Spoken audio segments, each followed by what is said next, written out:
Mm.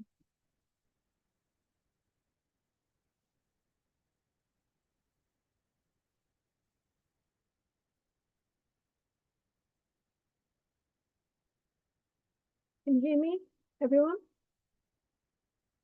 Yes, we can hear you, Bhavna. Okay. Just okay. So, welcome everyone. This is session 3 of our fibromyalgia management and wellbeing series. So, my name is Bhavna Patel. I'm the director of Fibro-Focus, and I'm thrilled again to be with you all today, this evening. So, we're joined here together to be able to talk about managing the health and well-being on the emotional side today. So today's session is about fibromyalgia, health, well-being, but the emotional side as well. I want to thank Dr. Neha again for having me on the platform, and Aragyam as well. And please know that they do have over 40 platforms that people can join for their well-being. Fibromyalgia, as we said in session 1 and the last session when we were talking with Prabhubai, fibromyalgia is a complex syndrome and it's with widespread pain, but there are other elements to it as well. And everyone is different. One case is not the same as the other. We all present differently, and we all care for ourselves very differently as well. So supporting yourself is very important in the promotion of your own overall well-being. So yeah, so we're going to be talking about today. We've discussed about facing fibromyalgia, daily challenges, and the effect that the physical, emotional, and social well-being that it does affect those areas as well. Some tasks can be very difficult, and we feel overwhelmed when you're actually doing things because it's not your normal. So household chores can be daunting and very frustrating because it's something that you've been able to do before but struggling to do now. It can feel depressing and you feel isolated. However, we can help ourselves. And like Prabhupada shared last week, various exercises that can help us in this journey. So let's start the session today. Like I said, it's managing health and emotional well-being with fibromyalgia. So today we're exploring the impact that we have, or fibromyalgia patients have, and how it impacts depression and anxiety as well, because it's all in a one bubble. It's like a little fishbowl where all these little symptoms are put in, and one can be heightened more on one day than it is on another. It seems to control us, but we have to be in a position where we control the fibromyalgia, just like we do in diabetes or arthritis or any other health condition. So not allowing it to take over our life per se. It does have its emotional challenges. Now, again, 1 week, 1 day, 1 month, even a year is very different. So it does impact our emotional well-being and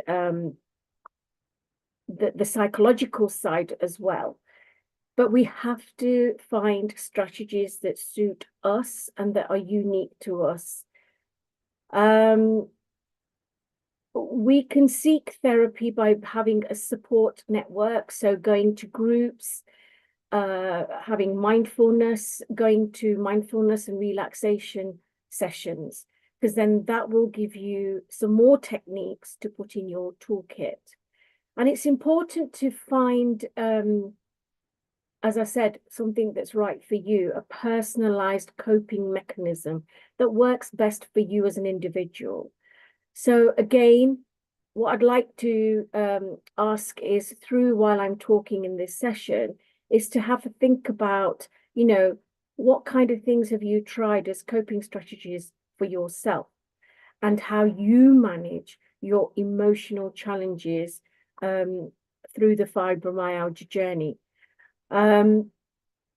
What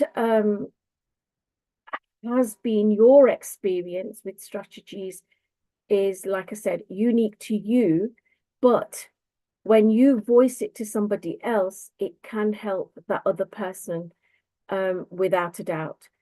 Now, tips for maintaining well-being and mental emotional well-being, it's crucial with living with fibromyalgia because you just feel compressed, and it's about letting yourself go so that you're feeling healthier within yourself without limiting yourself to I can't do this, or a belief system that says but I shouldn't do this. Be compassionate about yourself and start engaging in activities that you like doing. Yes, cooking can be difficult, but there are other ways that you can cook. You can prepare and put in the oven. And, when we're having a healthy eating approach, things can be nowadays done in an air fryer. So things you can still do that you enjoy and do it with fulfillment, knowing that you've got this without professional help. But also, it is a priority to get professional help because it helps you to build that toolkit for self-care that significantly will improve your overall well-being and the quality of life. One of the other things I'd like you to think about while I'm talking today is how do you prioritize your self-care? So how do you, whether you keep a diary or whether you write it on a post-it note and put it on the fridge as a reminder, what do you do as a priority for your daily routine? And implement it. How do you implement it? How do you put it into your schedule? Because all these things, when we do the last session, week 7, we will go through these and I will ask you. So it's to compile a weekly schedule at the end. So these are things that you can think about from now. Also, what activities and practices do you do that you find more beneficial for yourself? How do you feel about maintaining your own well-being? How comfortable you are? Do you need some extra support? Do you know where to go for it other than your GP or online? Do you know where your focus groups are? Is there a focus group near you where you can go and get more support and more help? Hopefully we'll do a session where it's where we can actually put some questions in the post so then I can answer them later on so that it's not a live Q&A. But please feel free to put on our group chat that you're all on, and I can answer the questions on there if appropriate, and Dr. Neha agrees with that. So we can go deeper into these topics today by discussing or me explaining to you that understanding the connection between fibromyalgia and mental health. We think that there's not a connection, but it's a bit like the chicken and the egg and the egg and the chicken, egg and the chicken and the chicken and the egg, shall I say. So it's about exploring how it impacts you. So sometimes we, as individuals, we can have an episode in life where it triggers a mental health issue. And let me just emphasize, mental health does not mean completely that you've gone crazy. It can be where you've had a bereavement and you're struggling to cope and you're finding it very difficult in general and it's affecting your body.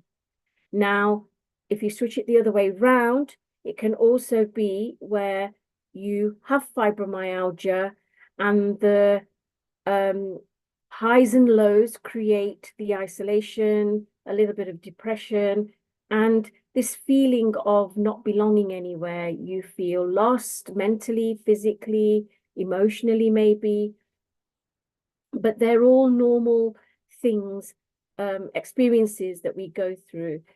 Now, when we're coping with stress and anxiety, which we touched upon in the first session and sort of touched upon last week as well, again, finding strategies to cope with them, eliminating, meaning getting rid of, letting go of, taking away something that is causing you upset, something that no longer serves any purpose in your life. It can be people, it can be objects that you have kept because it reminds you of something or someone. It can be simple as a situation which the past is the past. You're not in control of it. However, it does seem to creep up into our little memory bank now and then. But have a strategy to help you to cope with that when that little gremlin comes to fall, into your mind. Sometimes, again, journaling does help. That is a great way of writing it. No one needs to know. You can either burn it, you can rip it up and shred it, you can do whatever you want with it. But when you write it, it's more meaningful because you are actually physically doing that to get it out of your system. Exercising, again, light yoga that we talked about last week, which is manageable and doable. Please, find a way that will help you and start collecting little tools. Now, sharing with each other. So if you're friends on this group who have invited each other on the group, maybe even sharing what you listened to in the group, like in the last 3 sessions, talk about it, see what you as an individual sharing ideas can come up with, because you'd be surprised by voicing it actually helps. And you actually feel that, well, I'm not as bad in comparison. And you actually, that makes you feel better yourself. Now, the importance about social support, like I said earlier, and building that support network is beneficial to you. It also makes you feel that you're not the only one. There are other people that are going through a similar journey. Like I said, we've all heard of diabetes and cancer and other conditions and diseases, but when it's this, it does make you feel as if, are you an alien? Do you feel like, oh, have you just come from a different world? And how do I cope with this? What do I do? So these are all little toolkits and little nuggets that you're having to put in your box again. Like I said, sharing experiences is important. Okay, now mind-body techniques, so relaxation, meditation, again, deep breathing.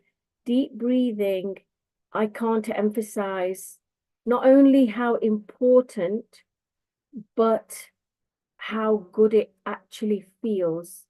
If you have to put cotton wool in your ears to block out surrounding noises while you just take time out for yourself, then do it. There's nothing wrong with that. Get some earplug, cotton wool, whatever suits you, but do it. Because when you block out the surrounding noise, you start hearing your body. I know that sounds strange, but if you put your fingers in your ears right now and you just listen to your heartbeat, you can actually even listen to gurgling noises in your body, and it actually can be sometimes quite relaxing if you're not disturbed about it. It's quite hypnotic, but your breathing pattern is so important. And even when you're washing up, or you're going for a walk, if you concentrate on your breathing, it does help. It helps to undo that pain for a little while. Your concentration is diverted into something else. I don't know about personal stories, but again, if you want to share them on the group, you can do, or you can send them by email, because then that also helps a way of sending it to somebody, writing it to somebody. So I'm happy for that, if you wanted to do that, and we can collate like a bit like testimonies for everyone of how they feel and what they're doing to help themselves. That's just an idea. We don't have to do that, but it's just an idea. And also, as an individual, it's entirely up to you to do that. Fatigue, and understanding what fatigue is in fibromyalgia. It's not just feeling tired. It's an overwhelming tsunami of every single feeling, sensation, and heightened of everything. So, when they say it's a mountain and a molehill, this is a bit like that, but this is real. This is real. And no matter how much you persevere with it, it is difficult. I'm not going to lie, but it can be easier with putting your own strategies in. So there are people I know that have explained it as deep bone, weariness. So it feels like things are grinding and you're hurting. Even when you're exercising, it feels the pain is far sharper than what it actually is. So tiredness, some people take it as a pain, because when you're feeling tired, it's like saying my face hurts or my hands hurt, but it's your tiredness. You just feel like a puppet, possibly. Again, everyone's different, and some people it improves with small strategies in place to help them cope. Yes, it does impact daily activities, but again, if you understand what fatigue is, managing it will be far easier. Our favorite, sleep disturbances. It affects our overall well-being. So you feel tired, you feel more tired than tired. Everything hurts more than it ever does. Basically, it's an overwhelming tsunami kind of a feeling because you've not slept properly. Now, again, some people will sleep all the way through the night, but they feel, and that's one of the things that fibromyalgia sufferers have, that they feel as if they've not slept at all. Now, this is an idea you can have an app which you put on your phone, and you can actually monitor your sleep, of how deep you're in sleep. So we need REM sleep, and the REM sleep is where you're in deep sleep, not in sort of half awake kind of sleep. So if you want more information on that, I can put it on our group chat about what REM sleep is. But if you have a phone and you are okay downloading an app, then that is a good way of monitoring your sleep. It'll pick up on your disturbances. So what times are you're disturbing your sleep? And that's another way of monitoring it. Or if you're sleeping with a partner and they nudge you and say, oh, you're keeping me awake and you're not sleeping, that's a good way, but it's not a good way. It's not a healthy way, shall I say. So overall well-being is about looking after your sleep pattern, which heightens fibromyalgia symptoms. and cognitive difficulties as well, which is a bit probably like how I'm feeling today. It's you know what you're saying, you know what you want to say, but it's sometimes you have to put it in a, either write it on notes or put it on a on your laptop screen, just so that you remember, like pointers. Now, we say that that's normal, it's normal life, it's aging, but with fibromyalgia, I've noticed it is slightly very different. And it's a bit like everything, you have to be in it to understand what it actually feels like. Mood swings, that's another contribution for lack of sleep or sleep disturbances because you've not had your fulfilled sleep. But this also decreases your immune system. So when your immune system is down, we're more prone to infections and colds, and we feel, that's another thing, we feel with fibromyalgia, it's like having a flu that's amplified 10 times. You ache, you hurt. So when your immune system is low, we know that we can boost our immune system. So vitamin C, and we'll talk about that next week because it is a nutrition week.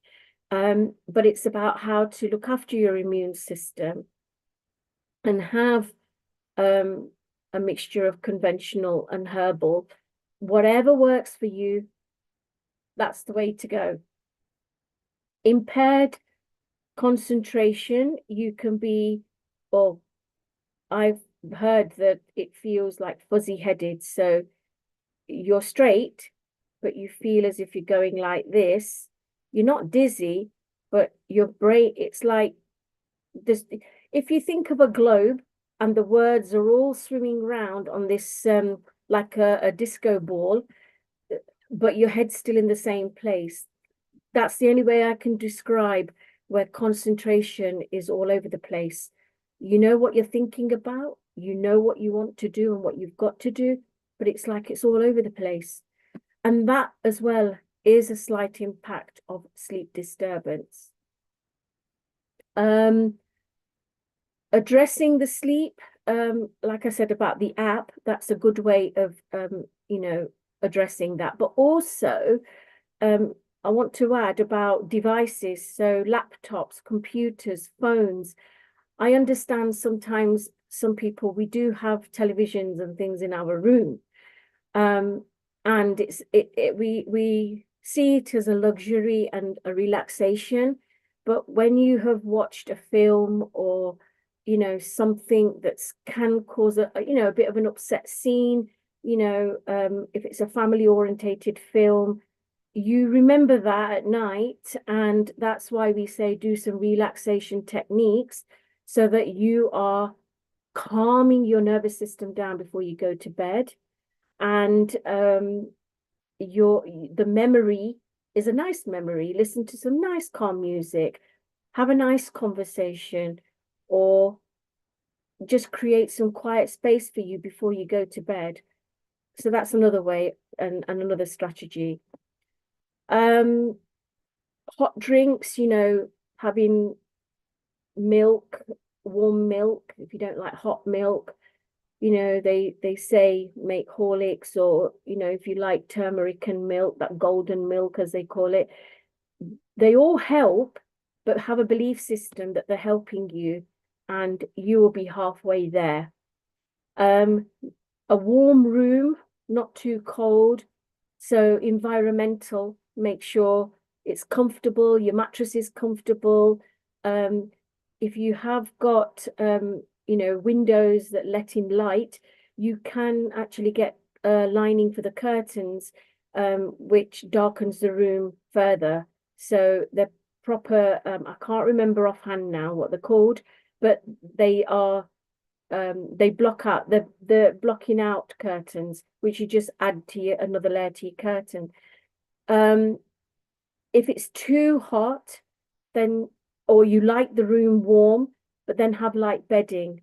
Now, I have discovered, or a while ago, a couple of years ago, that there is a duvet or a blanket that's got weights in it.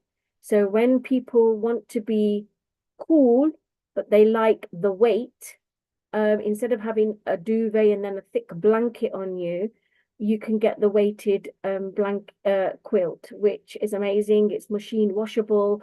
It's absolutely amazing. However, it's like a diet and food. It's an acquired taste. Some people get on with it, some people don't. Caffeine, that's definitely not a good thing to have late at night, or if you are a tea and coffee drinker, maybe reduce it.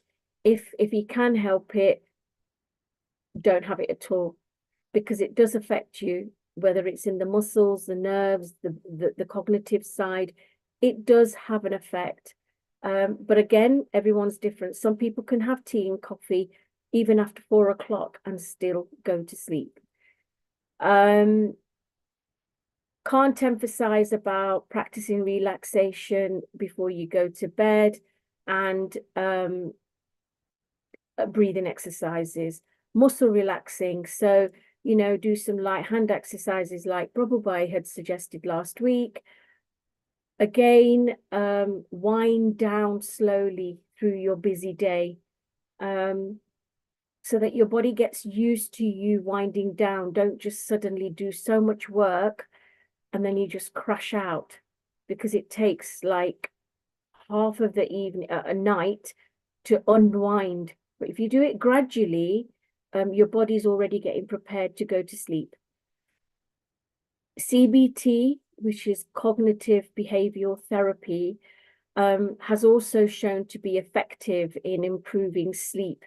Again, keeping, like we said about pain diary, you can keep a sleep diary and just quickly write down what you've done through the day, as a quick synopsis of the day. And then when you wake up, sort of do an after report, like a write-up, to sort of say, how do you think that you slept? And if you didn't sleep very well and you look at the sentence that you wrote before where you've been watching a horror movie, that might be a little bit of your answer. Or if you've had a telephone conversation and it sort of wasn't a very nice, pleasant conversation, and it was a conversation that you didn't want to have, that can also be a bit disturbing with sleep. But if you keep a sleep diary, that's fabulous, because it also helps when you go to your healthcare profession and explain that you've monitored your sleep pattern for a week, you've tried what they've suggested, and you've implemented a strategy. So why am I not sleeping still?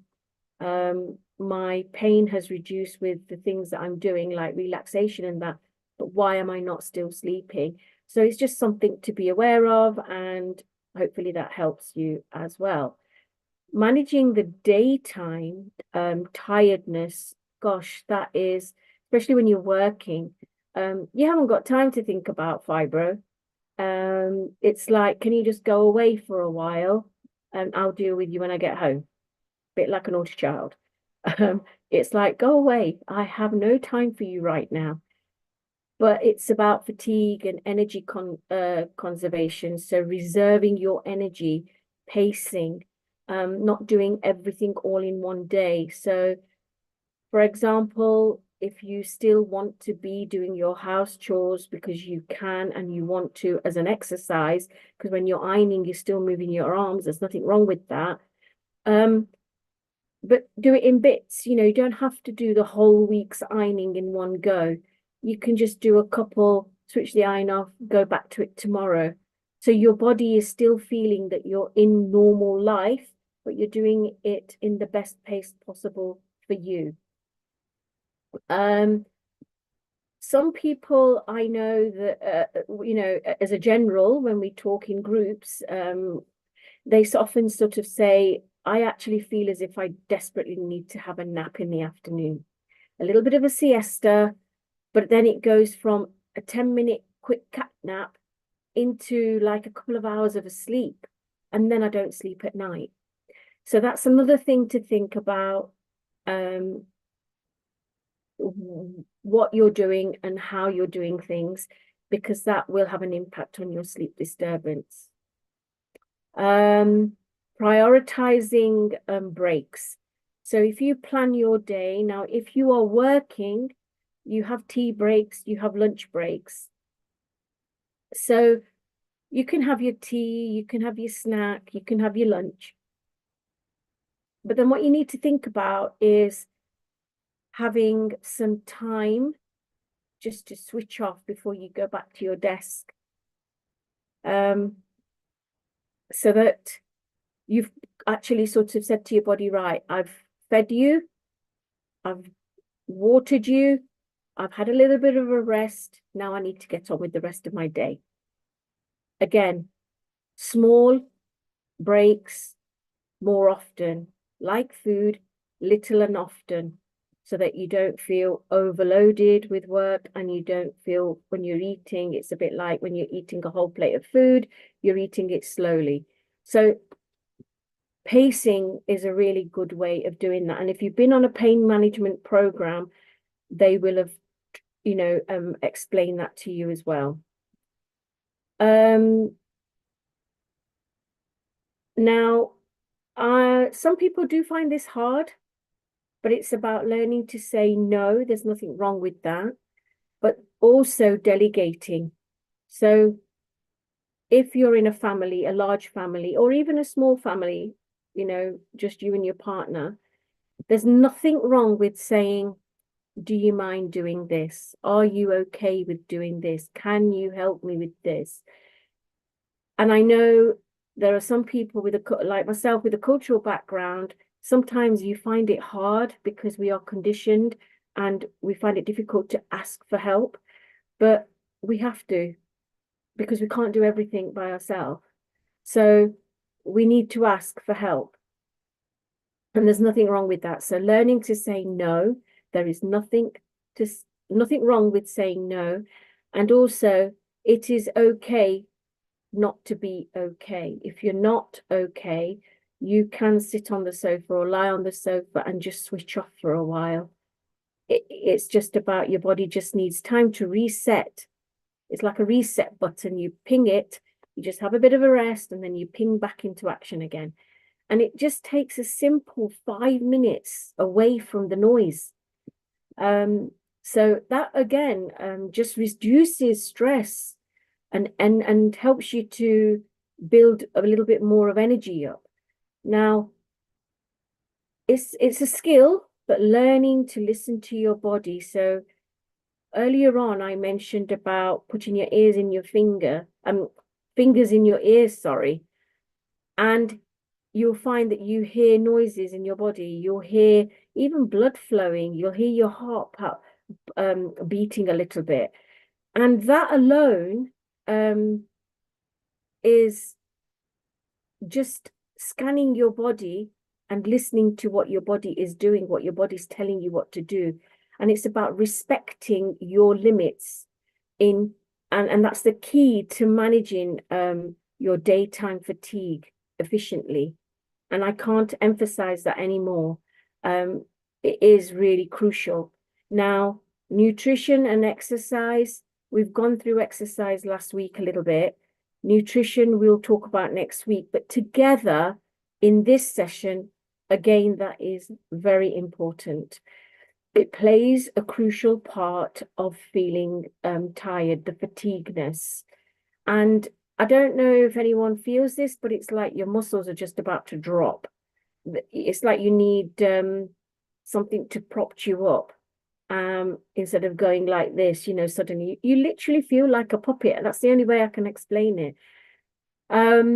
So balancing, again, we'll talk about this next week, but it's about balancing some of your food, your nutrients that you're having, and learning when to eat them, because that's another crucial part of fibromyalgia. Low impact exercises, again, like last week, include that in your regime, because it builds you to, it helps you to build your flexibility, your endurance, and also helps to reduce fatigue, believe it or not. Yes, exercise it's sort of been told to us that it tires you out, but you'll find it actually is very invigorating, it's very energizing, and it's part of what you need. If you do have any specific concerns because of your sleep, and it's been over like a couple of days, or it's affecting you where you are going to work, you are a driver, and you want to be independent, but you're struggling, I'm sure if you ask your healthcare profession, that they will give you some support to catch up with sleep, or again, they will give you a strategy or something to think about that I may have not mentioned today. It's about catching up on your sleep. So if it means that you're in bed over the weekend because you've been tired in the week, please, there is nothing wrong with that. Please do not feel guilty about it. Let other people take over, or just say, and be honest and just say, I really can't do this today.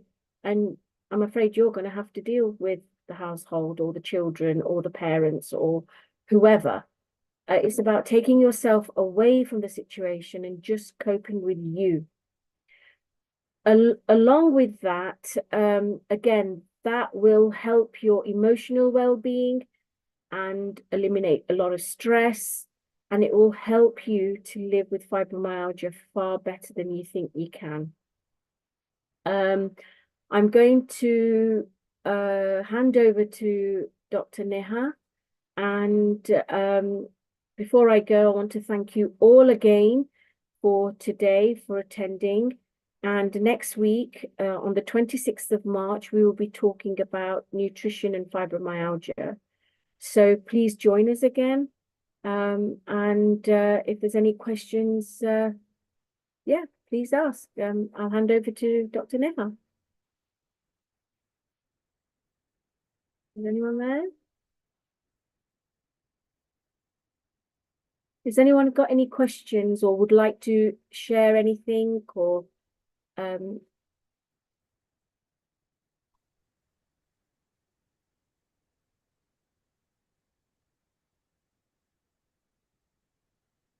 hello? Anyone there?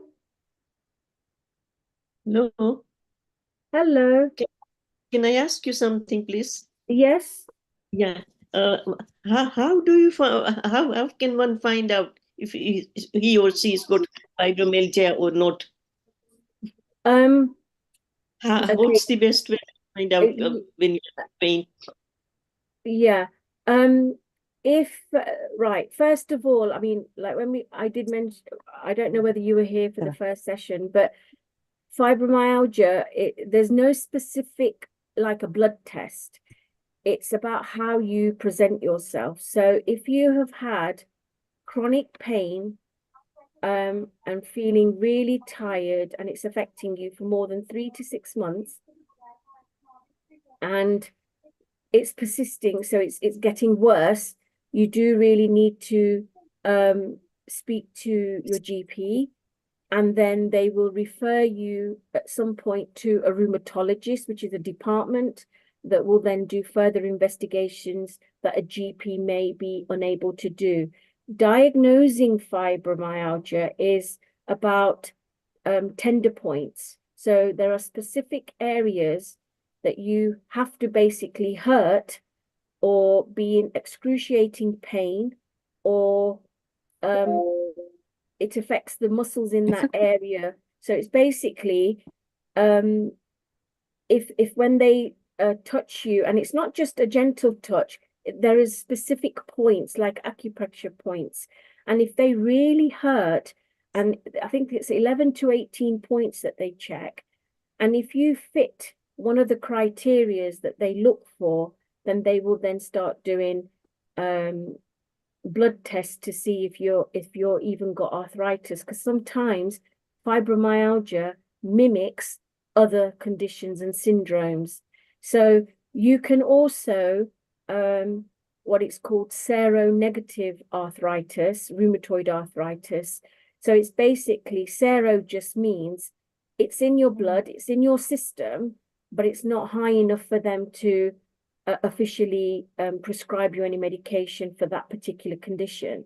But fibromyalgia itself is about tender points and the pattern that you've had, the duration, so how long you've had it, but also on a timeline, they will also look at, have you had any traumas? Have you had something major happen in your life before you started to feel unwell?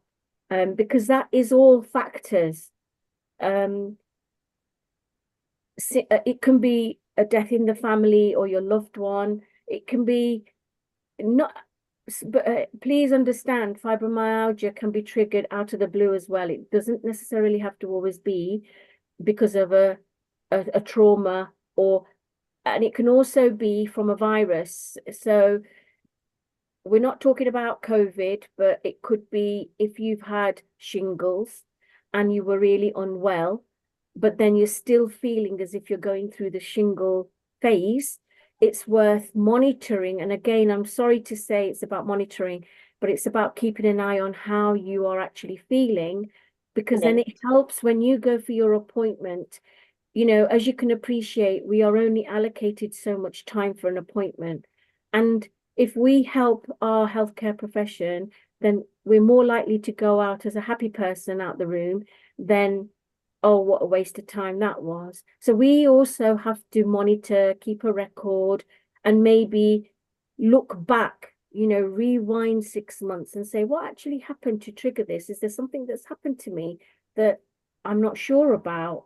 Could it be this? It could be a fall. It could have been, like I said, it could have you had an operation and since then you're not feeling right still.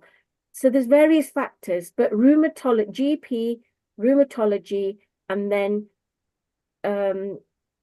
pain management program. So, and then in between that is little tests and probably medication to start helping you to feel a little bit better. I hope that helps. It helps a lot. Yeah, thank you. Yeah. Thanks a lot. No, Yes. you're more than welcome. Is there anyone else? Hi, my question was the same. You answered quite a bit of it. Oh. I suffered for a long time with all these things, and when they couldn't figure out what it was, all they gave me was amitriptyline. Yeah. Yeah, so I could sleep and whatever. Yeah. And then I found out from somewhere, and I really pushed my doctor to refer me to Mr. Fisher. He's passed away now in an accident. He was at UCL. We don't No, need to. I just great. want to say, because we are going to be putting this on, you know, on a social media sorry. platform, so we won't go into the personal side. But so you went to your. No, I went to a person, a reputed person who diagnosed that I was suffering with fibromyalgia because the doctors couldn't figure out. Yeah. So he put a name to it. Okay. Because with GP it doesn't seem to happen, and once he's gone now, I'm in a limbo. Okay. Now There's shouldn't nobody. feel. Yeah, please don't feel that you're in limbo. What you can do is you can go back to the department and say, I was with this consultant, and is there anyone else has anyone else taken over? Because I don't know what's happening.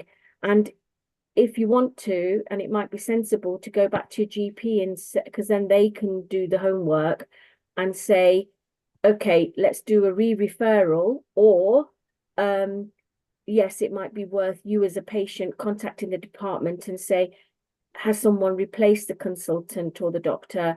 Because I actually don't know what's going on. And that alone, the unknowing, causes anxiety that, you know, am I supposed to ring them? Are they going to get back to me? And that time that in between alone is very, very stressful. Yeah. And it affects you because it's like, if I can explain it as the silliest way as possible, if I order a pizza today and you're really hungry right now, and this, I want you to laugh, okay? This is a bit of a laughing session. So if I order a pizza for you and said, okay, we're going to be eating a pizza, and you're sitting there thinking, okay, is she going to give me a slice? Okay, 1 hour's gone, 2 hours gone. It's now getting cold. Are you going to wait 2 weeks to eat that pizza? And in that 2 weeks, are you not going to be hungry?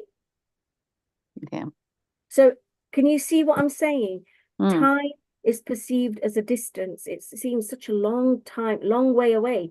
So it's up to us. We need to be accountable that the doctors can't do everything. The GP can't do everything. We also have to be accountable and say, okay, I have a letter. Let's make a phone call and see what's going on. You know your hospital number. As soon as that you give them the hospital number, they've got your records up. That instantly says, oh, you were under so-and-so, right? Okay, we need to deal with this. That gets the ball rolling, because waiting, they don't know they've got many patients, and we're just waiting because we're just only one. Mm. So it's about, let's help each other and get this sorted. So I hope that helps, but please don't wait for anyone. You know, you do your Okay. homework and get that, but yeah, you do need to speak to somebody. No, I did get acupuncture and physiotherapy with that department. Then COVID came in, and then I think everything sort of fizzled out once COVID came in. Yeah, So I'll have to start. I mean, I was thinking about it, and then the session started. So I missed it last week, I think, but then I watched your repeat of it. And wow. today it was sort of like, going back into my head. Yeah. It reminds me of a lot of things that you've Yeah. been saying. Yeah. And I mean, when you come to these sessions, I hope they are informative and they are helping everybody. But if you have a piece of paper and a pen, so as I'm speaking, sometimes we remember things, Jot and it down, yeah. instead of watching the whole thing again or trying to find where I mentioned Yeah. something, it might be an idea just to quickly make a note so Yeah. that in the morning you can make a point of ringing them and getting this sorted out. And I hope that you do that tomorrow. Oh no, I'm very good at it. I mean, I'm always pushing my doctors with everything, but I've got so many other issues, Yeah. so this doesn't help because everything gets hidden due to my other issues. This gets hidden sometimes Yeah. because they can't figure out what's going on. I've got a drop foot now because I had a hip replacement. I've had 2 knee replacements. I've had a back surgery.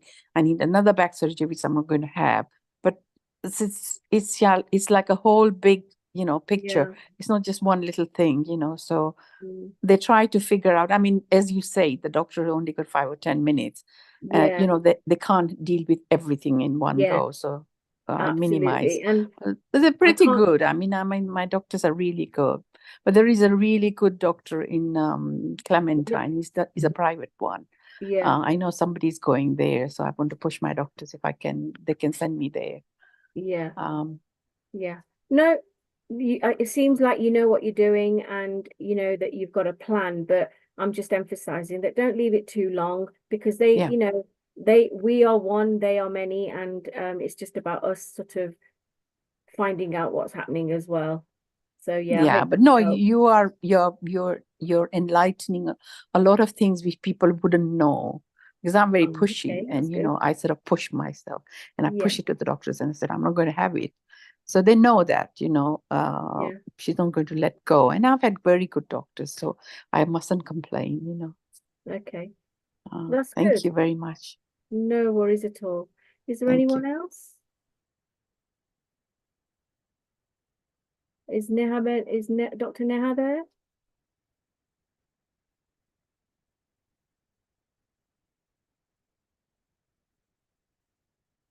Does anybody else want to ask anything or share something that they've been through, but keeping personal details out, as you know that we're going to be putting this on social media. So is there anything that anyone would like to discuss that I may have not mentioned?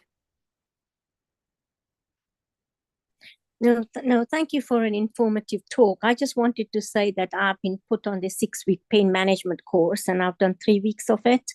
Yeah. And last week they did mention all the things you mentioned today.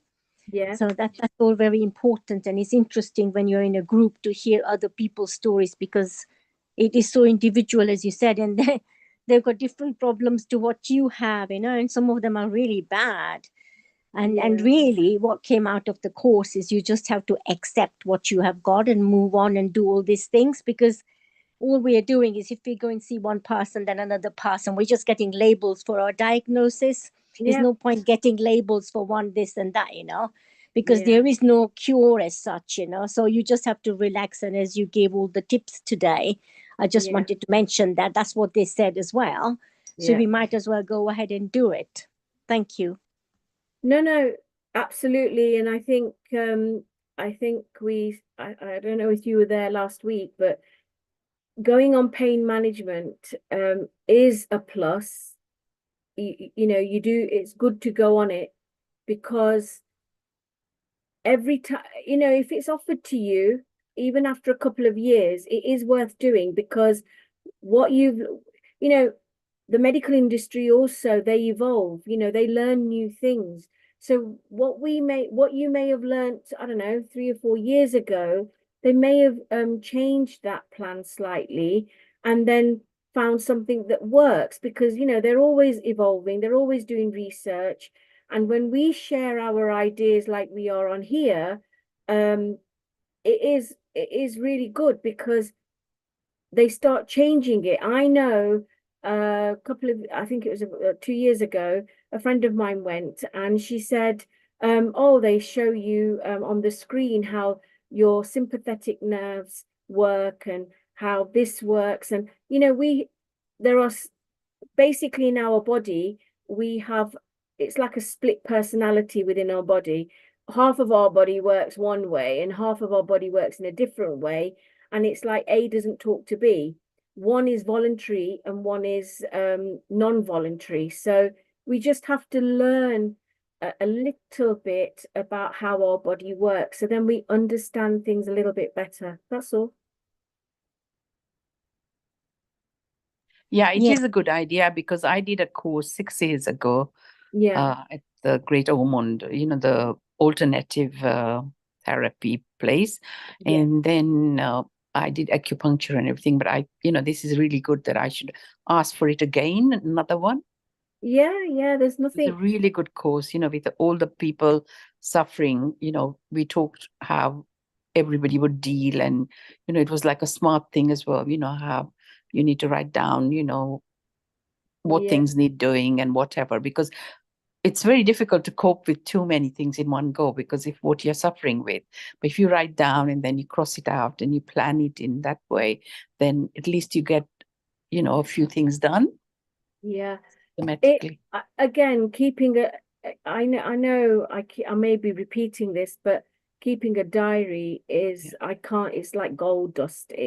Yeah. Because then you can just flick onto the week and you can, if you're computer savvy, you can create a sheet where you're writing everything, typing it up, or you can just dictate it on your phone, so that when you go, when you're going for a walk and suddenly something happens to you and you don't feel right, you can just quickly dictate it on your phone and then look at it when you a couple of days later and say, well, oh, that's how I felt.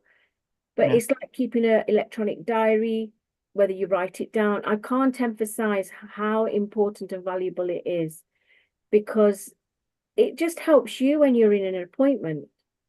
Yeah, It because you really does. forget, Yeah, you don't remember you everything. Yeah. forget. And when you've got fibromyalgia and something else, some people have got 4 different ailments. It can be either complex regional pain syndrome, it can be stenosis in the spine, which is narrowing in the spine. It can be at the top, it can be at the bottom. You can have the spondylosis. You can also hip replacements and knee operations. We all understand that because we see it as normal. It's what we have when we're getting older. But when you've got fibromyalgia and say cancer or diabetes or MS with it, it's like I said, it's everything mixed in a fishbowl, and you just don't know how to cope with it.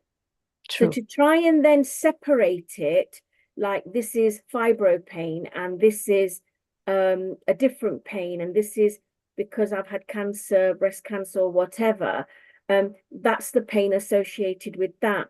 It is really hard in a 5-10 minute appointment to sort of say everything to the GP.